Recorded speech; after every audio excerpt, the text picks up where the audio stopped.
Déjà, je vais me présenter, je m'appelle Simon Georges. Chez Makina, je suis plutôt expert Drupal, mais j'ai aussi fait des petits projets Carto, et notamment, on a régulièrement à chaque élection, en fait, on essaie de présenter un peu les résultats sous forme de cartes pour montrer ce qu'on sait faire, et c'est souvent moi qui m'en suis occupé. À cette occasion, on a levé pas mal de problèmes, et donc l'idée aujourd'hui, c'est de vous faire un peu un retour d'expérience de ce qu'il est possible de faire en cartographie électorale. Notre objectif, c'est de réaliser une carte interactive des résultats des élections régionales qui arrivent bientôt pour chacun des bureaux de vote en France. Alors pourquoi pour chacun des bureaux de vote? C'est l'unité de vote la plus petite qu'on puisse avoir en termes de résultats. A priori, aucun journal ne va le faire, parce que généralement vous avez les résultats par région, par département quand c'est vraiment poussé, mais sur ce type d'élection. Donc nous, notre objectif, c'est un peu de mettre en valeur notre savoir-faire en allant un peu plus loin que ce qui se fait ailleurs. Et on sait déjà au vu des précédentes élections que ça va vraiment pas être facile. Alors, pourquoi c'est intéressant de travailler sur les données ouvertes et les élections? En fait, on entend souvent que les citoyens s'impliquent moins pour la politique. C'est pas vrai du tout, il y a vraiment un gros intérêt, mais souvent on ne sait pas trop par quel bout prendre les actions, où est-ce qu'on peut agir, etc. Et le simple fait de mettre à disposition les résultats électoraux au niveau du bureau de vote, ça implique les gens. Parce que simplement, ils constatent comment les quartiers de leur ville votent, comment leurs voisins votent, quelles peuvent avoir, quelles actions ont quels impacts, ce genre de choses. Et donc voilà, nous, ce qu'on essaie de faire, c'est de leur mettre à disposition les données qu'on trouve, si possible sous forme cartographique, parce que les données brutes, c'est complètement illisible, et la carto, c'est visuel, on voit tout de suite ce qui se passe, c'est assez facile à comprendre. On met une légende parce que c'est la bonne pratique et parce que souvent il faut détailler les couleurs des partis par exemple, mais assez vite en regardant la carte, on identifie qui a gagné, pourquoi les votes sont comme ça dans telle zone, il y a plein de facteurs sociologiques qui rentrent en compte et qu'on comprend immédiatement. Et donc le but pour nous, c'est de faire des outils pour explorer ces données. Alors ça peut intéresser énormément de gens, les citoyens en premier lieu, mais aussi les journalistes, les pouvoirs publics, les analystes politiques, les chercheurs, les partis. À titre d'exemple, quand on a publié les résultats des élections municipales à Toulouse, il y a un parti politique qui nous a contacté directement pour qu'on fasse la même carte, mais uniquement centrée sur son parti, pour qu'il identifie immédiatement dans quel bureau de vote il marchait vraiment bien, dans quel bureau de vote il ne marchait pas, donc ça les intéresse directement. Alors au niveau national, les grands partis politiques ont ce type d'analyse, mais au niveau local, c'est pas toujours vrai, et du coup on est rentré directement en interaction avec eux, juste en zone carte.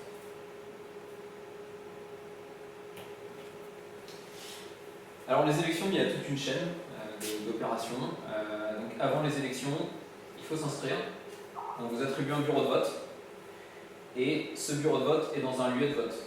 Ça a son importance parce que des fois on trouve comme données uniquement les lieux de vote. Or un lieu de vote, ça peut contenir 10 bureaux de vote, donc 10 zones dans une ville. Et on n'a pas toujours le moyen de savoir quel bureau de vote a fait quel vote.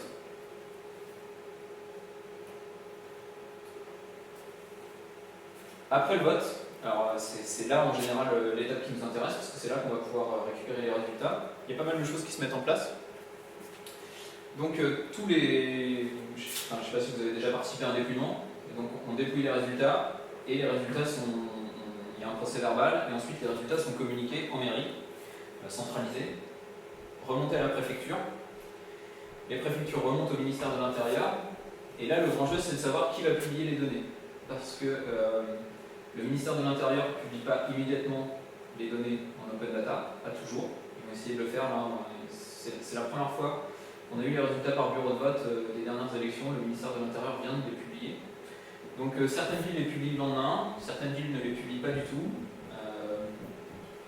Voilà, c'est assez difficile, il y a une diversité de sources. Et donc la presse a ses propres moyens de récupérer des résultats. Personne de la presse ici. Donc souvent, les journaux affichent des résultats alors qu'il n'y a pas de communication open data d'aucune instance publique. Donc ils ont leurs propres moyens d'accès aux résultats. Alors parfois c'est en préfecture, les journalistes sont directement présents, donc à la préfecture on leur donne les résultats.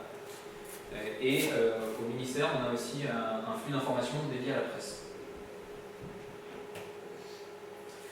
Alors les données. Il y a plein de données intéressantes qui sont plus ou moins publiques, plus ou moins disponibles. Donc les listes électorales, Alors, les listes électorales, dans l'optique d'une visualisation en carte, ça ne nous intéresse pas forcément, mais c'est une donnée disponible sur les élections. Les listes de candidats, alors, parfois elles ont un numéro, il y a toujours un nom de candidat, parfois il y a une nuance politique, mais pas toujours. Et donc, sur quelle circonscription ce candidat est présent. Alors, par exemple, quand il n'y a pas de nuance politique, en termes de visualisation cartographique, on n'a pas de moyen de représenter la couleur du candidat. Donc c'est tout de suite moins visuel. Donc, par exemple, pour des élections municipales locales où dans plein de petites communes, il y a des maires sans étiquette qui se présentent, la visualisation va être moins intéressante. Donc on peut mettre des couleurs complètement aléatoires, mais ça représente moins, c'est moins visuel pour, on va dire, une majorité de la population. Ensuite, on a la définition des bureaux de vote. Donc ça nous intéresse énormément, parce que c'est ça qui va déterminer le périmètre de notre visualisation. Alors là, vous allez voir après, je vais vous montrer des exemples, on a à peu près tout et n'importe quoi, c'est-à-dire que la définition des bureaux de vote est publique, mais ça peut être un contour. Dans les grandes villes, on a un fichier géographique avec des contours. Ça peut être une liste de voies, donc une liste de rues. On définit un bureau de vote comme une liste des 15 rues, et donc à mettre en image, c'est pas toujours évident. On a des lieux de vote, et on a parfois les résultats au niveau des bureaux de vote, en tout cas c'est ça qui va nous intéresser. Alors pour les listes de candidats, normalement c'est public. Par contre, c'est pas toujours publié informatiquement dans un format facile à récupérer. Donc on peut toujours se les procurer, ça c'est sûr, mais souvent il y a du traitement derrière. Il n'y a pas de mode de diffusion officiel, voilà, donc il faut chercher. Vous allez voir que c'est souvent ça en fait, les données il faut les chercher, il faut les traiter. Alors les bureaux de vote, voilà, c'est ce que je disais tout à l'heure, il y a un article du code électoral qui dit qu'à chaque bureau de vote est affecté un périmètre géographique. Sauf que selon les communes, selon les élections, ça peut être des listes de voies qui composent le périmètre du bureau. Donc vous avez juste des rues à suivre pour tracer le polygone.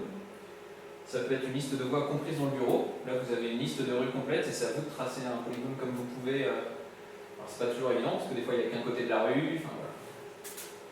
Et des fois on vous donne des cartes. Donc on vous donne vraiment une carte papier avec des contours tracés dessus.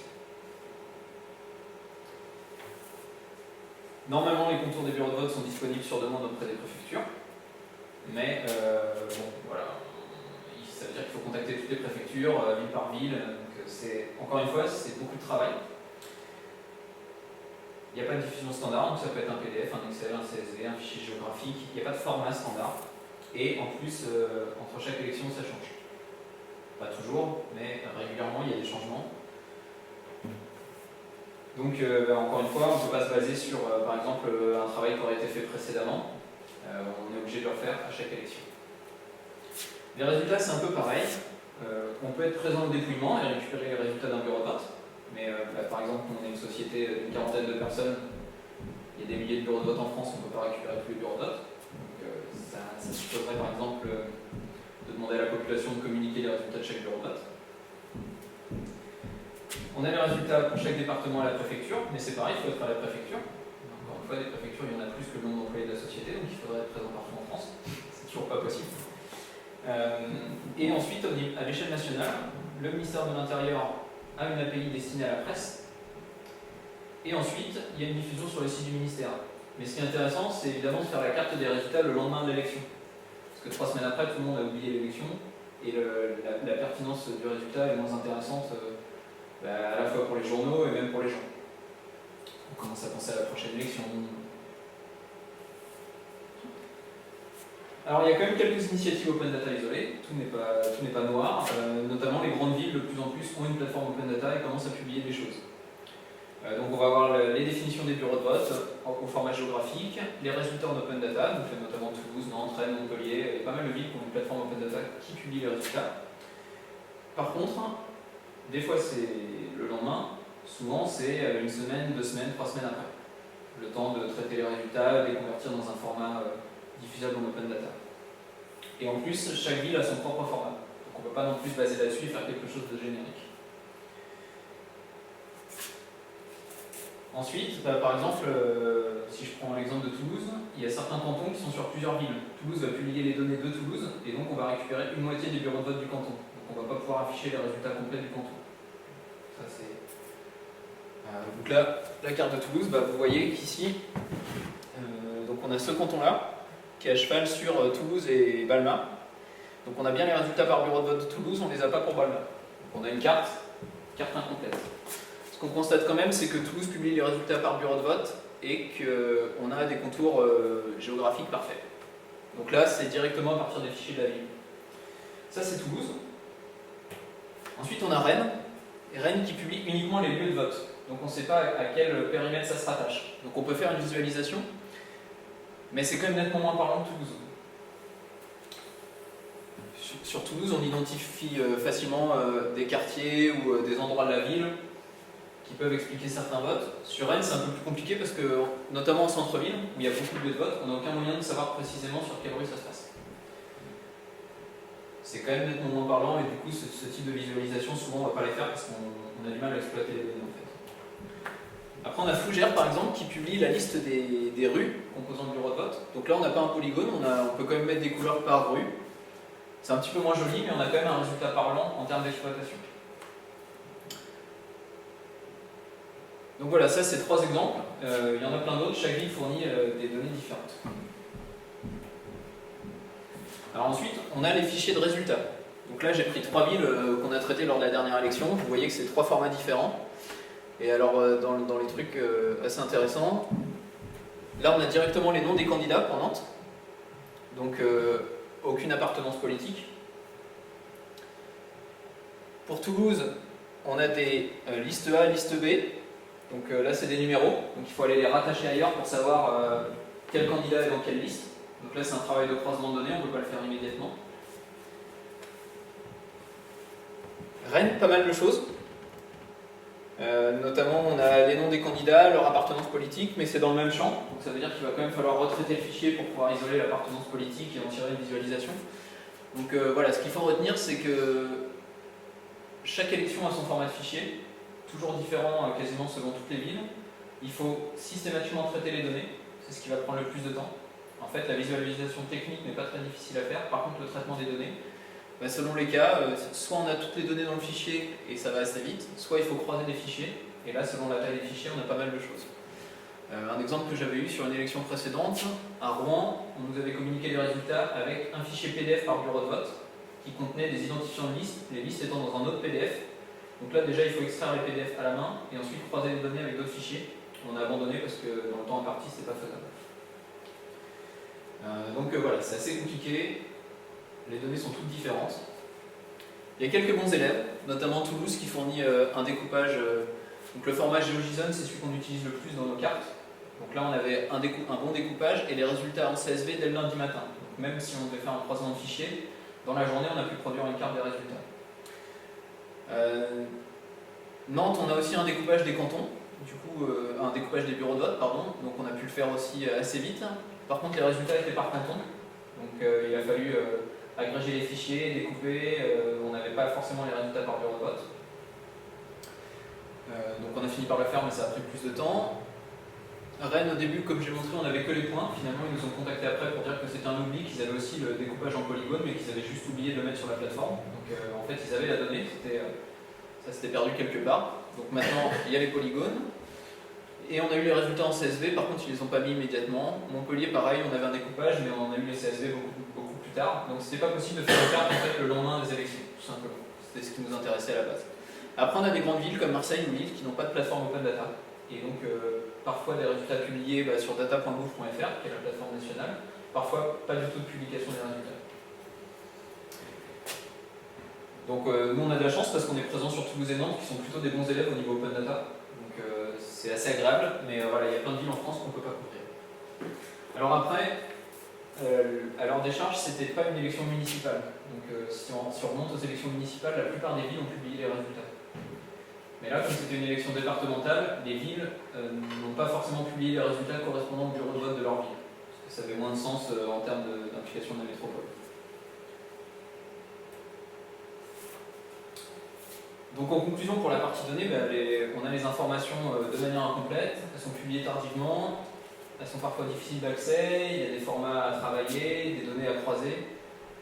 Voilà, ça demande du travail, du temps, ça demande parfois des bonnes compétences techniques, donc c'est pas illégal à faire.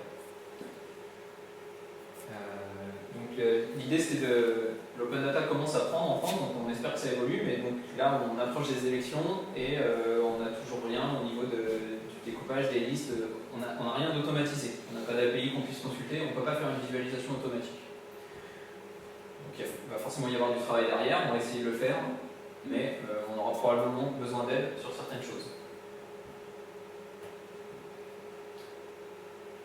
Là, je vais vous montrer ce qu'on a fait lors de précédentes élections avec d'autres données. Donc, comme c'était des élections municipales, on avait souvent plus de données au niveau des villes. Donc, les contours des bureaux de vote, toujours pas de centralisation. Alors, il y a eu une époque une centralisation, mais comme ça a changé à l'élection d'après, on n'a pas pu reprendre les anciens fichiers. Donc là, c'est ville par ville. Souvent, celles qui ont une plateforme open data ont un découpage. Après, il n'est pas toujours dans le bon format, donc il faut parfois le retravailler pour une visualisation web. Mais bon, déjà, s'il y a un découpage, généralement, on s'en sort. Il n'y a pas de définition officielle non plus des couleurs des partis. Donc, nous, on a pris une qui est sur Wikipédia. Mais le ministère, par exemple, n'impose aucune donnée, n'impose aucune couleur. Et donc, si vous comparez les visualisations de journaux, vous verrez que les couleurs sont légèrement différentes. Alors les fichiers des bureaux de vote, donc là c'est pareil, je vais reprendre les trois exemples de Rennes, Toulouse et Nantes. On a des formats différents, on a des projections différentes. Donc pour ceux qui ne font pas de carto, une projection c'est la manière de représenter la carte. La Terre, si vous voyez la Terre comme une orange, vous prenez une feuille de papier qui entoure l'orange et selon comment vous affichez la feuille, ça vous donne une projection. Soit vous la mettez droite, soit vous la mettez conique par-dessus l'orange. Et donc, selon les projections, il y en a qui sont rapidement compatibles web, d'autres qu'il va falloir retravailler. Donc, encore une fois, on a les données, donc ça c'est bon. Par contre, il y a du travail à faire derrière. Ça prend du temps. Ça c'est un village du Gers qui nous a fourni son contour de bureau de vote comme ça, sur un papier avec les contours dessinés au crayon. Difficile à exploiter informatiquement. Donc on a superposé le plan à une carte et on a fait nous-mêmes les contours. Ce qui donne ça derrière, et donc on a produit le fichier géographique pour exploiter les résultats pour cette ville-là. Donc pour ceux qui sont ici pour voir ce qu'ils peuvent faire au niveau de leur village, vous pouvez tout à fait faire ça. Vous allez demander en mairie la définition des bureaux de vote, vous le numérisez, il y a un logiciel qui s'appelle QGIS, qui est libre, qui vous permet de faire ce genre de choses. Et derrière, vous obtenez un format géographique traitable informatiquement avec lequel vous pouvez produire des cartes. Ensuite, il y a la recherche des résultats par bureau de vote. Donc là encore, pas de centralisation. Il faut toujours aller sur les sites des villes, sur data.gouv.fr. Vous pouvez contacter les villes, certaines vous les fournissent.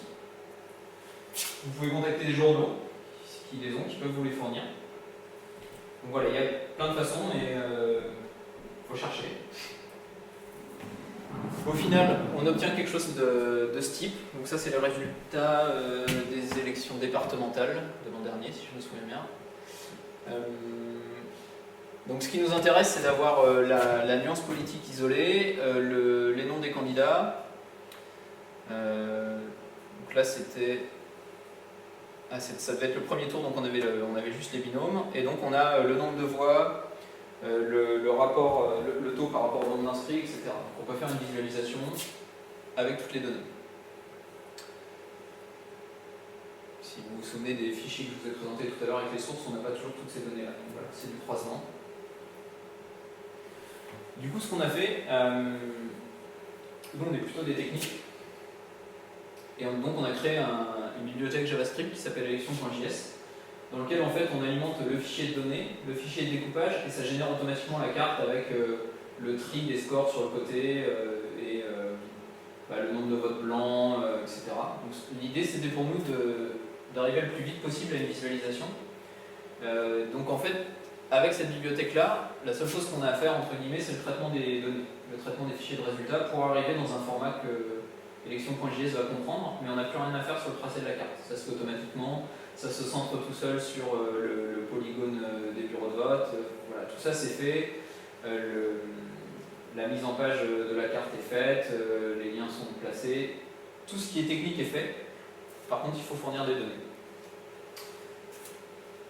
Donc sur la présentation sera en ligne et vous avez un lien vers l'article de blog qui explique exactement ce que ça fait. L'idée c'était aussi quelles que soient les données qu'on nous donne, que ce soit un découpage sous forme de polygone, sous forme de points, de lignes, etc., Electron.js va le prendre et va afficher une visualisation. Il n'y a pas forcément besoin de traiter le fichier. Et donc, quand les données ne sont pas trop compliquées, qu'on a globalement toutes les données, on arrive à produire une carte en environ 1 heure. Du coup, si on a le résultat des élections, on peut avoir la carte le lundi matin. Par contre, en fait, le croisement des données prend du temps, et donc on peut avoir une carte en 1 heure, on peut aussi avoir une carte en 1 journée, 2 jours, tout dépend des données. Donc voilà, ça c'est un exemple de carte qu'on a avec Electron.js. Donc pareil, la gestion des 2 tours est faite automatiquement. Si vous lui donnez 2 fichiers de résultats, il va automatiquement, vous pouvez naviguer entre les résultats des 2 tours. Si vous passez sur un département, vous avez, donc ça c'est le cumul des voix aux élections départementales. Ce qui ne correspond pas exactement aux cartes que vous avez vues dans les journaux, parce que les cartes que vous avez vues dans les journaux, c'est la composition du conseil départemental. Donc c'est les vainqueurs de chaque circonscription. Ici on a juste un cumul de voix. Ça donne un peu plus une idée théorique de ce que pourrait être la proportion des voix à la prochaine élection régionale, puisque ce sera un cumul de voix et pas un découpage par circonscription. Mais donc voilà, tout ce qui est le tri sur le côté, l'affichage des noms des partis, le vainqueur, le nombre de voix, etc. C'est fait automatiquement en fonction des données qu'on lui fournit. Vous n'avez rien à faire dedans. Pareil, le fait de pouvoir mettre la carte en plein écran, le fait de pouvoir zoomer, tout ça est contrôlé automatiquement. Et du coup, à partir du moment où vous avez le découpage et les résultats, vous pouvez obtenir cette carte en environ 1 heure.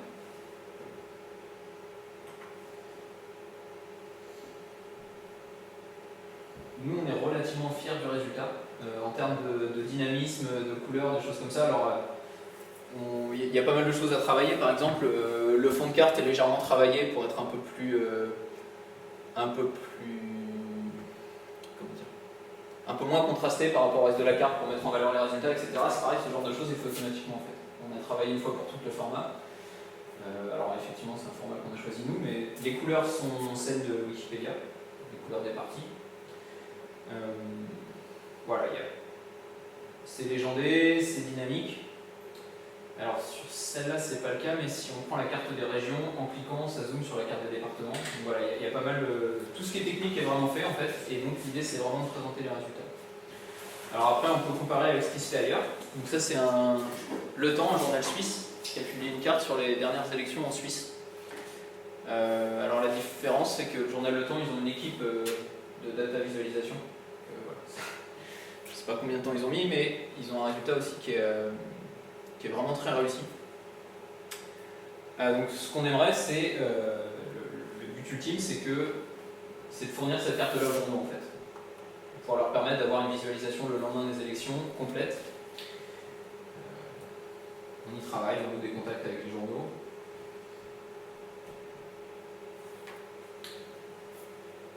Alors on a réalisé ces cartes que pour... donc ça c'était une élection nationale, donc on avait les données. Lors des élections municipales, on a réalisé des cartes que pour quelques villes, parce que la recherche et le traitement des données, c'est vraiment quelque chose qui prend beaucoup de temps.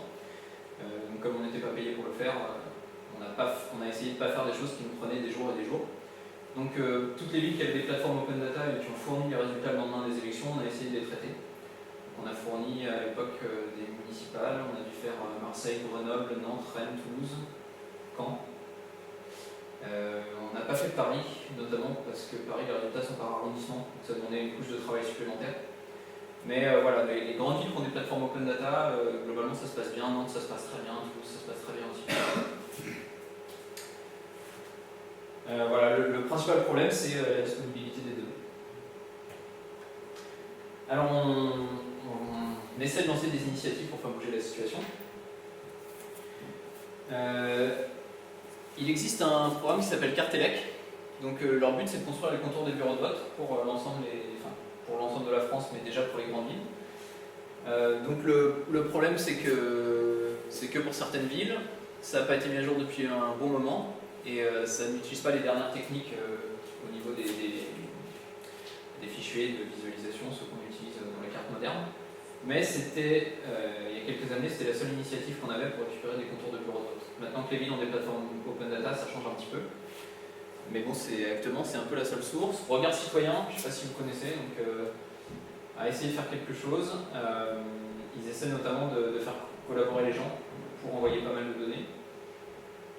Bon, ça n'a pas fonctionné. Donc globalement, tout ça, toutes ces initiatives, c'est un peu un échec. Maintenant, on compte sur le ministère. Pour la première fois, ils ont publié les résultats par bureau de vote des dernières élections. Bon, là, ils viennent de les publier alors que la dernière élection était un bon moment, mais on espère qu'ils vont publier pour la prochaine élection les résultats en temps réel, auquel cas, on pourra travailler les données. Même si il va nous falloir un peu de temps pour comprendre le flux et justement traiter les données. À partir du moment où ils diffusent les résultats en temps réel, on peut faire quelque chose. Donc voilà, c'est ce qu'on va essayer de faire pour la prochaine élection. En tout cas, ça serait une source de données intéressante, vu que c'est la source officielle. Pour le moment, dans notre objectif de faire une carte des résultats des élections régionales le lendemain de l'élection, c'est un échec parce qu'on n'a pas les données des bureaux de vote et on n'est pas du tout sûr d'avoir les résultats le lendemain. On n'a rien aujourd'hui qui nous permette d'être sûr de pouvoir faire quelque chose. L'idée, c'est comment on peut faire mieux que ça.